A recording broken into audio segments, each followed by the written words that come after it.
Assalamualaikum warahmatullahi wabarakatuh.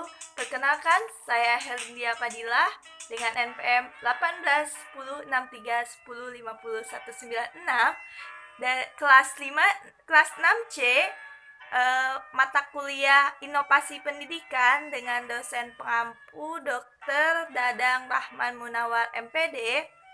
Di sini video ini diajukan untuk memenuhi tugas 3 mengenai strategi inovasi pendidikan.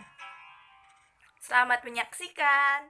Strategi inovasi pendidikan yang efektif itu ilustrasinya seperti gambar di samping. Nah, gambar di samping ialah panah yang menepat pada sasaran. Nah, strategi inovasi pendidikan juga sama. Yang efektif itu yaitu pelaksanaan program perubahan sosial haruslah tetap penggunaan strateginya. Nah, seperti busur tadi yang tepat pada sasarannya. Dalam usaha pencapaian sasarannya itu harus mencapai tujuan pembelajaran agar peserta didik itu bisa mengembangkan potensi yang dimiliki agar tepat pada sasaran yang ditentukan oleh si guru tersebut. Hal-hal yang perlu dipertimbangkan dalam berhasilnya penggunaan strategi bujukan. Yang pertama, tepat digunakan jika siswa tidak berpartisipasi dalam proses perubahan. Jika siswa berada tahap evaluasi atau proses pengambilan keputusan untuk menerima atau menolak perubahan. Jika siswa melakukan dimanfaatkan untuk melawan penolakan terhadap strategi bujukan.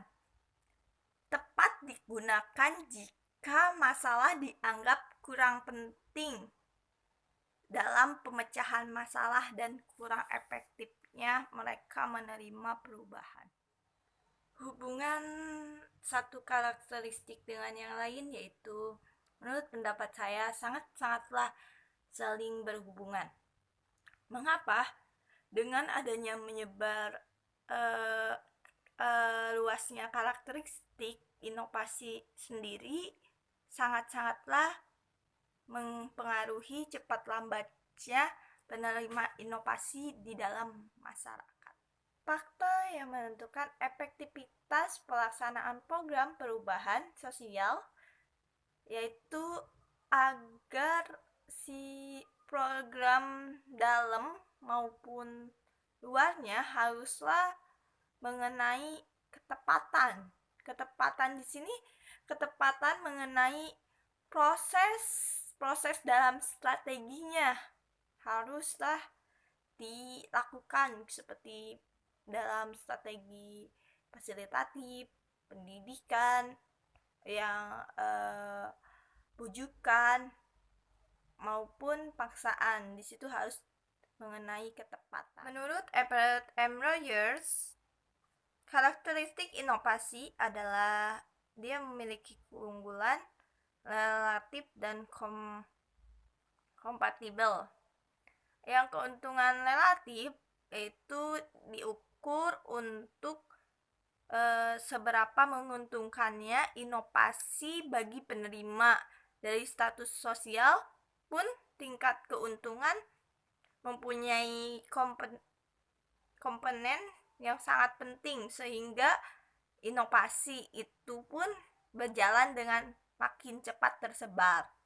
Dan kompatibel ialah keuntungan ini tingkat kesesuaian inovasi nilai atau pengalaman lalu dan kebutuhan dari penerima untuk inovasi ini tidak sesuai dengan norma yang diyakini pada penerima dan tidak akan diterima secepat inovasi yang lain karena tidak sesuai dengan norma yang ada. Seperti gambarannya pada ilustrasi di samping.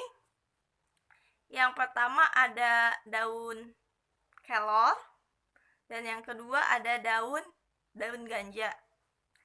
Di yang pertama daun kelor bisa menyembuhkan penghilang sakit kepala. Inovasi ini mungkin obat ini akan cepat diterima. Dan yang kedua, daun ganja mengobati sakit kepala. Mungkin inilah yang unggulan kompatibel yang tidak bisa diterima atas norma-norma, karena sesuai norma pun daun ganja kan haram dan tidak sulit untuk diterima inovasi ini. Dan menurut percepatannya pun akan lebih unggul, yang keunggulan yang relatif yang daun kelor tersebut dibanding yang ganja, karena dia kompatibel, tidak sesuai norma. Video dari saya, kurang lebihnya mohon maaf. Wassalamualaikum warahmatullahi wabarakatuh. Terima kasih.